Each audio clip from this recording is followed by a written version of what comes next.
Hello friends. कैसे हैं आप लोग? उम्मीद है फिट हैं, लाइफ एंजॉय कर रहे हैं। फ्रेंड्स, आज डिटेल से वीडियो शेयर करेंगे राउंड गॉड के अबाउट। मतलब हमारा लौकी कद्दू के प्लांट्स, इनको आप सीड से बहुत इजीली ग्रो कर सकते हैं। स्पेशली अगर आप रूफटॉप गार्डनिंग कर रहे हैं तो आप गमलों में इनके बहुत सारी वाइन्स को ग्रो कर सकते हैं। और बहुत ही लो मेंटेनेंस प्लांट है, बहुत ज़्यादा फर्टिलाइज़र भी नहीं देना। और ये हमारी विंटर्स की वेजिटेबल्स है और बहुत ज़्यादा इसके ऊपर फ्रूटिंग होती है। बहुत ही सिंपल प्रोसेस है। अगर आप इसकी पनीरी बनाना चाह रहे हैं तो एक मीडियम साइज़ गमले में इसके काफ़ी सारे सीड लगा सकते हैं। मतलब जो आप गमला नज़र आ रहा है उसके अंदर आप इसके 20+ सीड निकाल लगा सकते हैं। जैसे ही इसके बेबी प्लांट्स बनेंगे आप उनको बहुत जल्दी ट्रांसप्लांट कर दें।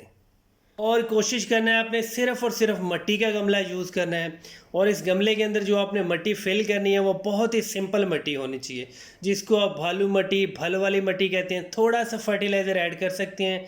अगर आप बिल्कुल भी ऐड नहीं करेंगे तो कोई इशू नहीं है, जैसे ही आपके बेबी प्लांट्स बनेंगे आप तब भी थोड़ा सा फर्टिलाइज़र दे सकते हैं। आपने इसके सीड्स को बिल्कुल सरफेस के ऊपर लगाना है और बाद में बिल्कुल सादा सी मिट्टी से उसको कवर कर सकते हैं। अगर आप चाहें तो सादा सी मिट्टी, जिसको सॉफ्ट सॉइल कहते हैं, उससे भी कवर कर सकते हैं। अगर आप कोकोपीट यहाँ पे यूज़ करना चाह रहे हैं तो लेकिन आपने 100% प्योर कोकोपीट नहीं यूज़ करनी। आप 50% कोकोपीट लें, 50% सादा सी मिट्टी लें, दोनों को मिक्स करें और सीड्स को कवर कर सकते हैं।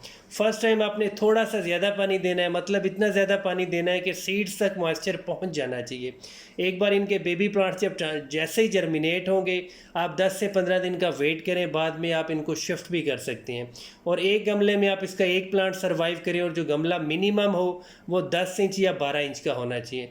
उसके ऊपर मैक्सिमम फ्रूटिंग होगी और इसकी बहुत ज़्यादा रूट्स नहीं होती है। मतलब मीडियम साइज़ के गमले में एक बड़ी वाइन ईजिली सर्वाइव करती है with lot of fruiting. Seed लगाने के बाद, सीड्स को मिट्टी के साथ कवर करने के बाद आप इनको फुल डे सनलाइट में भी रख सकते हैं। आप चाहें तो इनको शेडी एरिया में भी रख सकते हैं। कद्दू के जो सीड्स हैं उसका आइडियल टाइम यही होता है कि आप सितंबर में लगा लें या मैक्सिमम 15 अक्टूबर तक लगा लें। आपके सीड बहुत जल्दी जर्मिनेट हो जाती हैं, मैक्सिमम 6 से 7 दिन। अगर थोड़ा सा ज़्यादा टाइम भी लगे तो 10 से 15 दिन तक आपके सारे सीड जर्मिनेट हो जाते हैं। आप इनको फुल डे सनलाइट में भी रख सकते हैं। और बहुत ही सिंपल प्रोसेस है कि इसके सीड्स को बड़े बड़े गमलों में भी लगा सकते हैं। मतलब आप पनीरी बेशक ना बनाएं, इसके डायरेक्ट सीड्स किसी बड़े गमले में लगा दें, किसी बड़े प्लांट का जो गमला है उसके साथ लगा दें। वहाँ पे भी उसकी बहुत जल्दी जर्मिनेशन होगी और वहाँ पे भी उसकी डायरेक्ट वाइन चल पड़ेगी। मतलब ना ही आपको ट्रांसप्लांट शॉक का डर होगा, ना ही आपको कोई और इश्यूज़ होंगे। आपका प्लांट 100% सर्वाइव करेगा। कद्दू के प्लांट्स को बहुत ज़्यादा फर्टिलाइज़र रिक्वायर नहीं होता है। आप इसको 30 डेज़ के बाद, 50 डेज़ के बाद 2 मुट्ठी, 3 मुट्ठी, 4 मुट्ठी कंपोस्ट दे सकते हैं। अगर आप चाहें तो वर्मी कंपोस्ट दे सकते हैं।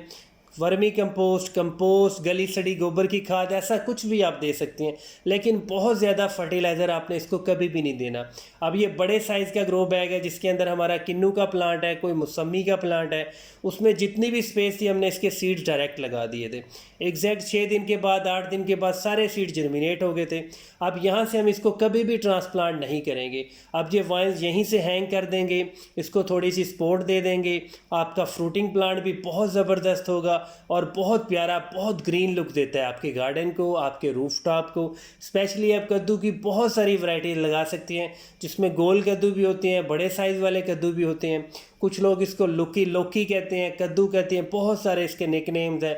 लेकिन आप इसको जल्दी से जल्दी ग्रो कर लें, आपको इसके 100% रिज़ल्ट मिलेंगे। पानी के मामले में थोड़ा सा सेंसिटिव प्लांट है, बहुत ज़्यादा इसको कभी भी पानी नहीं देना। ऐसा ना हो कि इसकी रूट्स में फंगस आ जाए, गलने लगे, वायरस लग जाए, इसलिए आपने बहुत ज़्यादा केयर करनी है। गमले की मिट्टी को थोड़ा सा मॉइस्ट, थोड़ा सा ड्राई रखें। बहुत ज़्यादा ओवर वाटरिंग कभी भी नहीं करनी है, बहुत ज़्यादा फर्टिलाइज़र कभी भी नहीं देना। और मौसम जैसे जैसे चेंज हो रहा होगा इसकी जो ग्रोथ है वो बहुत ज़्यादा फास्ट होगी। आगे सर्दियाँ आएंगी, सितंबर, अक्टूबर, नवंबर बहुत ज़्यादा ठंडक आएगी। आपकी जो एक बेल होगी वो मैक्सिमम 3 महीने, 4 महीने चलेगी और उसके ऊपर बहुत ज़्यादा फ्रूटिंग होगी।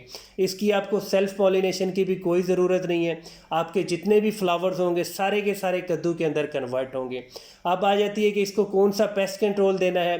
बेसिकली जो इसके फ्लावर्स होते हैं उसके ऊपर वायरस का कभी कभी अटैक हो जाता है। इसके ऊपर आप नीम ऑयल का स्प्रे भी कर सकते हैं, 100% आपको रिजल्ट मिलेंगे। और बाई चांस अगर आपकी बेल के फ्लावर्स ड्रॉप हो रहे हैं तो जो बुझा हुआ चूना होता है वो 1 टीस्पून, जो चूल्हे की राख होती है जिसे बर्न्ट वुड ऐश है वो 2 टीस्पून एक गमले में अच्छे से मिक्स करें, मट्टी में मिक्स करें, ऊपर आप पानी फ्लड कर दें, कभी भी फ्लावर ड्रॉप नहीं होंगे, सारा फ्रूट बनेगा।